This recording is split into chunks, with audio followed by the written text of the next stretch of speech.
Saudações, eu sou William Moraes e hoje vou compartilhar um relato de experiência extracorpórea bastante diferente e, ao meu ver, muito interessante.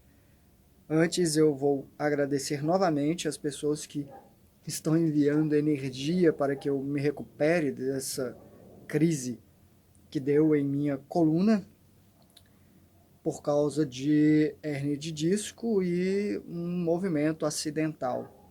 Eu recebi muitas dicas, pessoas até dizendo para eu tomar certos anti-inflamatórios. Confesso que meu remédio foi gelo, o anti-inflamatório. E não recomendo, não estou dizendo que todo mundo tem que fazer isso, não. Eu escolhi isso por alguns motivos e a fisioterapia tem ajudado bastante. Em uma semana eu já tinha me recuperado 90%, algo assim. Então, eu continuo com gelo, agora bem menos, porque já passou, as primeiras 72 horas são as mais importantes. Mas quando eu sinto um pouco, eu ainda coloco. E a fisioterapia, que tem ajudado bastante. Não estou 100% ainda sem incômodo, mas está bem perto disso. O relato é do dia 4 de setembro de 2023. Até já aconteceram outros relatos depois disso, registrados por mim, mas eu vou manter este aqui porque tem algumas diferenças percebidas e vocês verão. Talvez fique um vídeo longo, eu não sei, mas acho que vai valer a pena. Vamos lá. Eu dormi fora de casa, mas me vi voltando para a minha casa, descendo a minha rua, e eu percebi que eu estava fora do corpo. Parei, vi que não tinha ninguém além de mim na rua, e era dia, mesmo sendo 4 horas da madrugada. Eu vi depois de acordar. Olhei para o céu, que parecia uma pintura em aquarela, embora um pouco 3D, com alguns orbes fixos. E apesar de achar estranho aquele céu, eu olhei para minhas mãos, para o cenário ao redor, as casas, e tudo parecia real demais.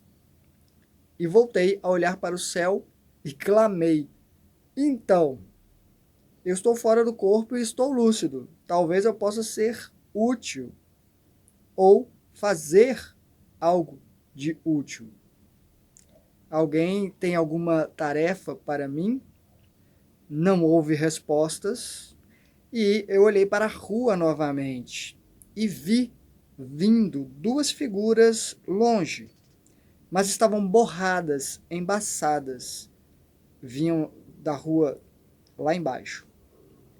Mas eu escutei a voz da minha mãe vindo de uma dessas figuras, dizendo: espere que eu estou chegando em você. Eu senti que ia acordar e não quis. Eu fiz força para continuar ali, obviamente, e achei que tinha acordado. Mas o que aconteceu foi um salto que me colocou em outro lugar, no meu bairro, voltando para casa outra vez, como se fosse um reinício, um bug. E a Marina estava ao meu lado. Marina, para quem não sabe, é a moça com quem eu tenho um relacionamento atualmente. E eu dormi na casa dela, inclusive, nessa experiência. E eu contei que quase tinha encontrado a minha mãe, mas que tinha acordado, porque a minha lucidez baixou momentaneamente. E a Marina, que eu acho que não era a Marina, me perguntou: por que você não conseguiu ficar lá?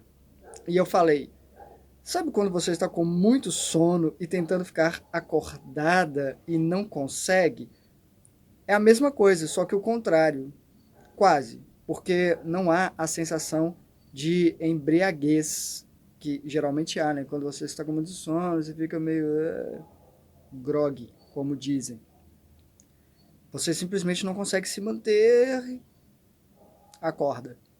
Mas nesse momento eu percebi a minha mãe do outro lado, a Marina estava de um lado, percebi a minha mãe do outro lado E eu falei, mãe, eu não acordei, eu estou fora ainda. Como você está? Perguntei para ela. E ela disse, péssima. E eu falei, como assim, mãe? Sei que tudo muda, mas para muito melhor para muita gente, e eu tenho certeza de que para você é para muito melhor, tirando a parte da separação. Mas saiba que eu te amo muito, que todos nós te amamos. Estávamos andando, mas eu parei para beijá-la no rosto com carinho. Eu senti a pele. Enquanto eu falava, estávamos andando. Eu fiz questão de parar. Ela estava muito chateada andando. Eu senti a pele, meus lábios tocando a pele. E depois que eu afastei, ela disse, mentiras. E eu me afastei um pouco para mirar bem a pessoa e falei, minha mãe não duvidaria disso. Você não é ela. A criatura tentou fugir e eu a segurei pelo punho e coloquei a outra mão na testa dela dizendo, você precisa de luz. E foquei em emanar o máximo possível de energia e foi um tanto maluco o que aconteceu.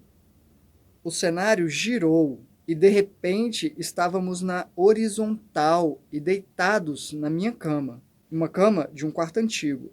Eu sobre ela, emanando luz, e era como se eu estivesse lutando para mantê-la ali. Eu vi que ela se tornou sombras e dentes cerrados, mas eu não me importei, porque é só uma forma que eles assumem para assustar, ou até porque se identificam, enfim. Mas não me importei e emanei o máximo de energia que eu pude, e houve uma quase explosão, um clarão, e eu subi como se fosse realmente uma explosão. E depois que passou, eu cairia na cama novamente. Mas eu concentrei para volitar e vi que a criatura tinha desaparecido. Eu não sei se eu mudei a vibração dela, se eu a mandei para uma dimensão, frequência, camada onde puderam ampará-la, ou simplesmente ela voltou para um certo submundo. Não sei dizer. A base de operações de seres assim, que é onde eles ficam mais tempo. E eu pensei, caramba, mas tudo bem, espero ter ajudado. Vou aproveitar, no entanto, já que eu estou fora, para explorar mais e passei para o quarto ao lado, que na época era da minha mãe, porque a configuração deste quarto era diferente. O que eu apareci era como era o meu quarto bem antes, anos atrás. Então o quarto ao lado era o da minha mãe. E quando eu passei, ele era uma cópia do quarto no qual eu estava. Eu achei estranho e tentei outra vez. E pela lógica, eu iria para fora da casa, pela parede que atravessei. E outra vez, um novo desdobramento do meu quarto. Como se eu estivesse num loop. Sabe quando você vê esses filmes onde um personagem sai da tela aqui e a volta para a mesma? Me senti um pouco nisso. Eu estranhei outra vez e olhei bem para o quarto e tinha uma prateleira alta com algumas miniaturas de RPG, umas pequenininhas assim, de personagens, que são usados para o jogo. O jogo é narrado, mas as miniaturas são usadas para visualização de onde estão, para contar o alcance das casas, quando há disparo de magia, arremesso de facas, alguma coisa assim. Então tinha esses personagens. Mas faz anos que eu não deixo mais expostas, atualmente. Tenho algumas ainda. E eu peguei uma para analisar e coloquei de volta, bem próximo de outra, e eu achei que tinha acordado nesse momento, me vendo do nada de volta na cama. E quando eu levantei, achando que eu tinha acordado de novo, eu fui olhar as miniaturas para ver se eu tinha mexido nelas no mundo físico também. E ela estava na posição que eu tinha colocado. E eu tinha novamente, como foi um reinício, perdi um pouco da lucidez. Ela baixou outra vez. E por causa disso, eu nem lembrava que atualmente eu não tenho mais essas miniaturas expostas. E por isso eu estava me perguntando como era possível eu ter mexido nela no mundo físico através do mundo astral. Mas foi momentaneamente, porque de repente eu percebi que eu lembrei que essas miniaturas não estão mais expostas. E eu constatei que estava fora do corpo ainda. Me analisei e pensei, que dificuldade, mas vamos lá. E fui tentar sair da casa mais uma vez. Saí para o quintal, mas dessa vez tinha algo diferente. Ele estava escuro na parte onde deveria ter o portão. Parecia um muro, uma muralha de sombras. E era dia, dava para ver tudo perfeitamente as casas, ainda era dia. Eu voltei até perto dessa área escura, que era mais turva, cinza esverdeada, como uma parede de névoa. E eu perguntei em mente onde eu estava, o que era aquilo, né? E passaram por mim um homem e uma mulher. E agora que fica interessante. Avançaram para dentro desse muro que mudou, passando a ter mais profundidade, como se eles afastassem essa névoa e ficou parecendo mais profundo. Eles entraram nesse lugar e o lugar como um todo passou a responder aos movimentos do homem lá dentro. E ele passou a me explicar como se desse uma aula. Ele apontou para um ponto específico que brilhou e depois ampliou. Mas não só este ponto ampliou, tudo ampliou. Na verdade, quando ele apontou, um ponto brilhou e houveram várias linhas traçadas. É como se fossem quadradinhos. O cenário foi dividido, houveram linhas brilhando para todos os lados, fazendo um quadriculado bem minúsculo. Um desses quadradinhos brilhou, que foi o ponto no qual ele apontou. E esse pontinho cresceu e toda a malha de quadradinho, de linhas, cresceu junto. E ele disse que cada estrutura mínima daquela tinha o equivalente a não sei quantos bilhões de trilhões de terabytes de informações básicas. E eu entendi, como um complemento, que era como um potencial base, isso tudo, esse número astronômico, era apenas uma base, como uma fórmula. Apesar de já ser um número gigantesco, era ainda uma fórmula que se desdobrava em muito mais possibilidades. Sabe? Uma fórmulazinha assim, que vira aquele quadro cheio de coisas. Então, essa formulazinha assim, era esses bilhões de trilhões de terabytes que ele falou. E ele disse ainda que isso para cada ponto mínimo daquele. E com energia proporcional, ele disse. O homem falava e a mulher apenas observava ou acompanhava. Ela não disse nada durante toda a experiência. E ele falou muita coisa que nem dá para eu tentar lembrar. Mas outra parte que eu lembro, e aí eu achei muita loucura, temporariamente, porque depois eu acordei e fui redigir esse relato e resolvi pesquisar e me surpreendi. Ele disse: a vida, como você conhece, surgiu da bactéria. Mínima parte se desdobrando na energia para sustentar consciências. E quando ele falou isso, o ponto quadradinho cresceu e virou a silhueta de uma criança em tamanho normal na minha frente, silhueta de luz. Para exemplificar, eu acho, o que ele estava falando. Ele falou mais, porque as bactérias não foram apenas a origem, eram as moderadoras das realidades. E eu me perdi nisso porque era muita coisa para entender, e ele falava enquanto eu processava. Exemplo, para mim, na minha interpretação, o mundo físico foi traduzido pelo moço como um programa desenvolvido para rodar dentro de certos parâmetros. E a realidade extrafísica não era muito diferente. Na verdade, só era mais facilmente perceptível nesse aspecto. E enquanto eu pensava se era isso mesmo, se estava certo, se fazia sentido, ele continuava a falar, não esperava não.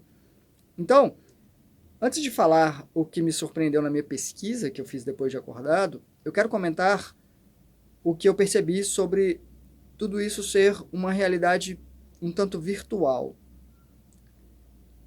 Lá e aqui, o mundo extrafísico e o mundo físico, porque muita gente fala, o que acontece lá fora não é real, é uma realidade imaginada. A verdade é que essa aqui também, porém, essa permanece um tanto mais, há uma certa constatação de continuidade, não é tão volátil e por isso é tido como realidade. E pelo que eu entendi do que ele estava tentando me dizer, e resumindo muito do que eu captei, ele estava dizendo que o orgânico é um composto no qual a energia e a informação não têm limites estabelecidos. Por ser vivo, a coisa tem um potencial absurdo de responder ao que é preciso. E eu acho que isso conversa muito com o que nós estamos vivendo atualmente na ciência. Não sei, por exemplo, se vocês já ouviram falar de cientistas que estão estudando uma forma de usar o DNA como pendrive. Vou falar assim para vocês entenderem melhor, como armazenador de dados. E eu até pesquisei também isso, só para citar aqui quem são os cientistas. Vou ler um pedacinho da matéria aqui sobre essa questão do DNA como pendrive. Pelo menos é o que prometem George Church e Sri Kossuri, Sri Kossuri, dois pesquisadores da Universidade de Harvard que demonstraram uma maneira de guardar até 700 mil gigabytes, 700 terabytes, né, em apenas 1 grama de DNA. Em sua técnica, os estudiosos criaram uma maneira de converter os dados digitais para uma linguagem biológica, em que os números binários passam a ter correspondentes entre os pares das sequências de DNA. Dessa maneira, o número 1 passa a ser identificado pelas sequências A e C, enquanto os zeros por T e G, porque a linguagem do computador é tudo uns e zeros, né? Lembram de Matrix?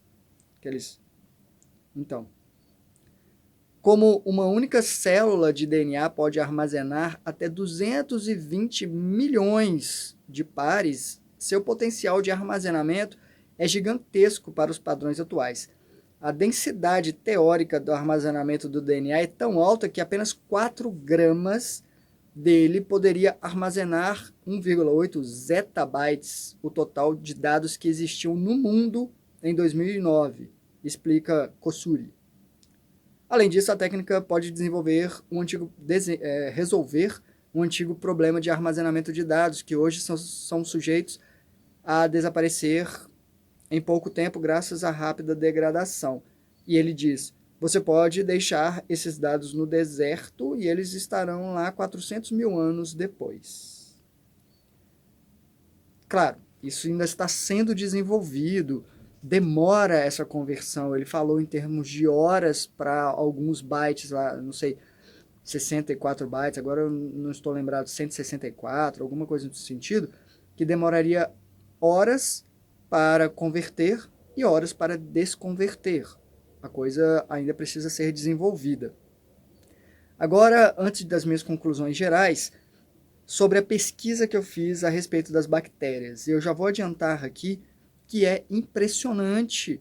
É um mundo complexo das bactérias. Eu devia ter estudado isso melhor na escola, mas é impressionante o quanto elas realmente são mantenedoras da vida e não só desde o início.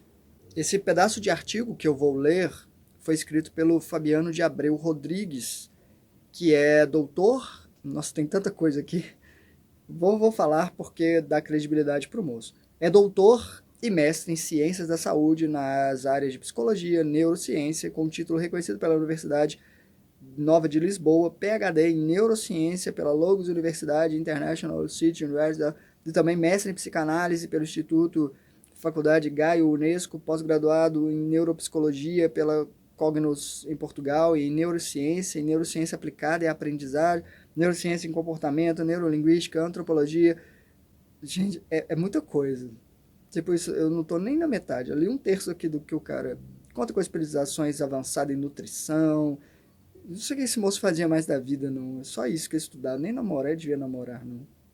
Psicologia e não sei, especialização em inteligência artificial na IBM e programação em Python Universidade. Gente!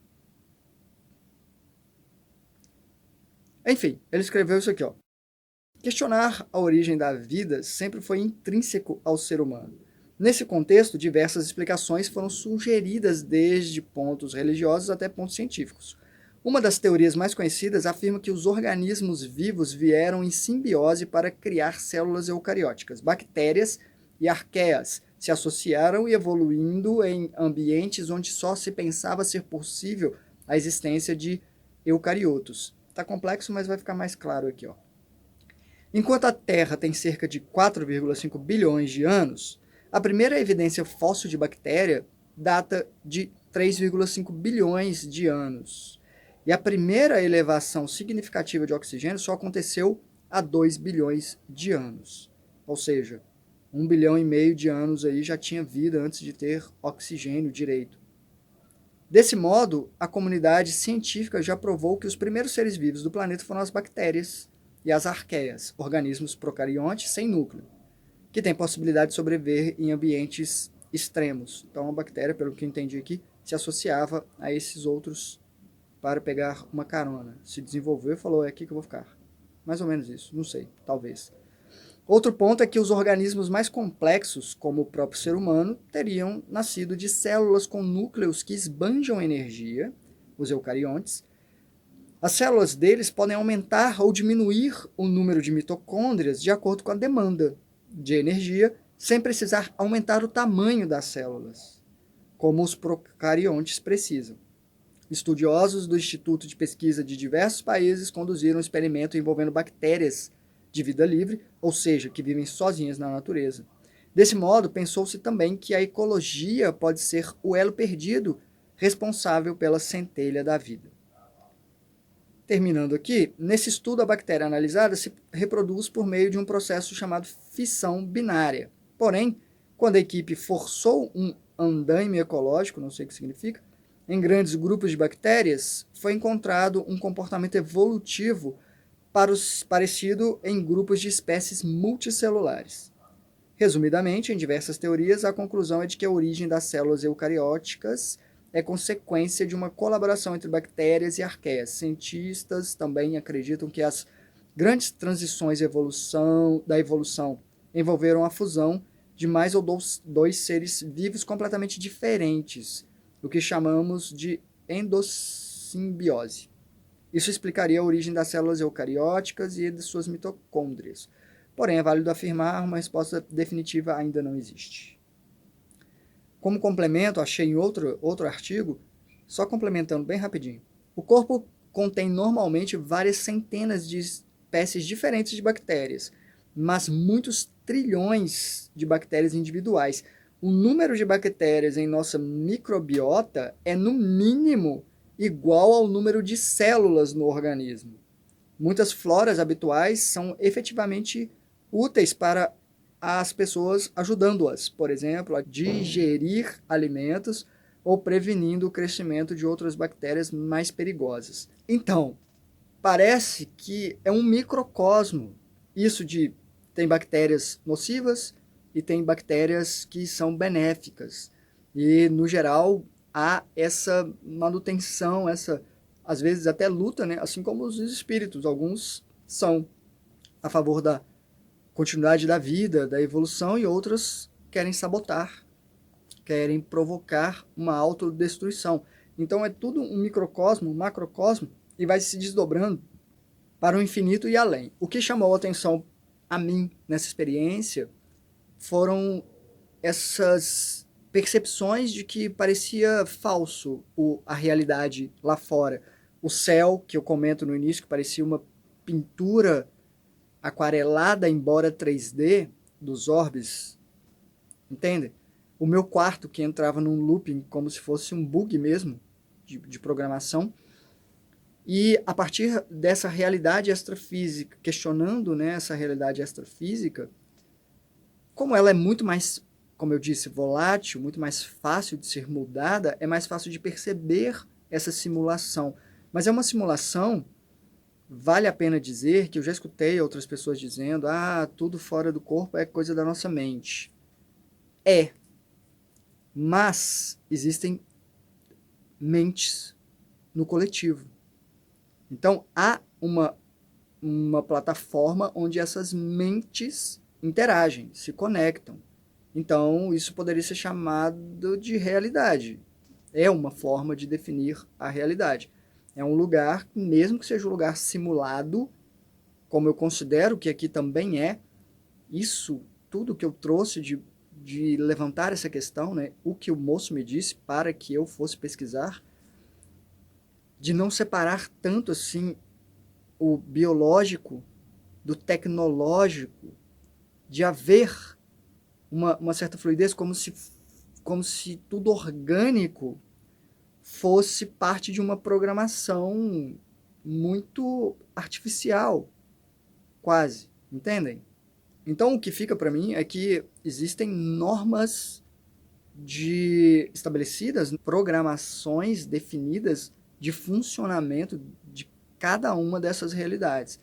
A física, um tanto mais, embora ela não esteja separada da extrafísica e haja influência, ela influencia o extrafísico tanto quanto o contrário, por isso, sim, podemos afetar a realidade física muito mais do que imaginamos, provavelmente. E o lado extrafísico é muito mais fácil de ser afetado, de ser moldado, e por isso vários cenários são montados para a interação de pessoas. E para finalizar, colocar um fim nesse vídeo que já deve ter passado de meia hora, eu espero que não, vou tentar reeditar, cortar algumas partes redundantes. Fica qual é o sentido disso e quem mantém tudo isso? Eu acho que são as perguntas mais relevantes. E eu volto a dizer que tem seres que sabem mais do funcionamento disso aqui, usam a seu favor, benefício, talvez com intenções não tão nobres assim, mas para mim esses seres não estão no topo. Eles são só parte desse processo todo, de como agentes, que também são usados para moderarem essas realidades para que elas funcionem como aprendizado. Então, tem uma força superior, uma força suprema, uma consciência que mantém tudo isso aqui com um propósito, que seria esse programador, programadora. Não quero usar termo Matrix, porque a Matrix ela era mantida muito com essa intenção de usar o ser humano como bateria, né? Tirá-lo, deixá-lo em ilusão para extrair energia dele. O que eu não duvido que aconteça em algumas esferas, ou que alguns seres, como eu disse, se beneficiam disso. Começando pelos próprios assédios, né, que são na camada mais próxima daqui. Eles querem que a gente fique iludidos quando saímos do corpo. Para quê? Eles querem que tenhamos lucidez, se não estando lúcidos, eles nos direcionam melhor, eles nos colocam em contextos para drenarem energias saborosas para eles em vários teores, seja a gente sentindo algo bom, seja a gente sentindo algo ruim, como uma própria aflição, assim, de não consigo achar um caminho para voltar para casa, ou estou sendo perseguido. Essa tensão gera uma energia que tem uma característica diferente que é interessante para eles por vários motivos. Cada um tem um interesse que tem interesse. Né? Tem gente que curte isso ou curte aquilo. Então, quem somos nós para julgar? Mas, por isso eu não chamo de Matrix, porque eu acho que o objetivo aqui não é ruim. É sempre importante tudo isso aqui, que vai nos lapidando mesmo, e às vezes é na pancada, para que cheguemos em formas mais bonitas, ou na que a luz vai ali propagar, né, bater e propagar. Tem que tirar camadas e camadas que não são extremamente necessárias. Outra metáfora que eu sempre uso né, do metal, que é martelado, martelado, jogado no fogo, jogado na água, jogado no fogo, jogado na água, martelado, e é fosco, escuro, mas faz isso tanto que ele chega a refletir o próprio ferreiro ou ferreira, ou seja, acabamos vendo que somos essa consciência, na minha opinião. É isso, eu sou um investigador, eu gosto de dizer, eu questiono tudo, não só quando eu volto, mas quando eu estou lá. Por quê? Por que isso? Por que assim? E como vocês podem ver, tem seres moderadores que vão lá e tentam explicar um pouco, mas às vezes não explicam, é porque não vamos compreender. Muito do que o moço falou lá, eu acho que era até com a intenção de me mostrar que eu não tenho ainda a capacidade de entender, compreender aquilo tudo na posição que eu estou no momento, mas que é importante. Uma bactéria é importante. Nós somos importantes. Cada um executando o seu papel de acordo com um alinhamento, um propósito. E muito do meu, considero, é estar aqui compartilhando isso com vocês para que amenize um pouco, às vezes, a pressão, o peso, ao lembrá-los que não é apenas para sustentar essa realidade, mas que estamos trilhando uma jornada e mudando de estados. A consciência está passando por todos esses processos. Tudo tem um propósito. Se não entendemos, podemos nos revoltar e até odiar o que não entendemos, como a matemática, por exemplo. É muito comum as pessoas odiarem a matemática. Mas isso não torna a matemática ruim. E quem aprende mais sobre ela acaba vivendo um tanto melhor, de forma mais eficiente, não perde tanto tempo com algumas questões, segue adiante, vivenciando outras maravilhas, muitas proporcionadas pela própria matemática. É isso. Muito obrigado por sua atenção. Hasta.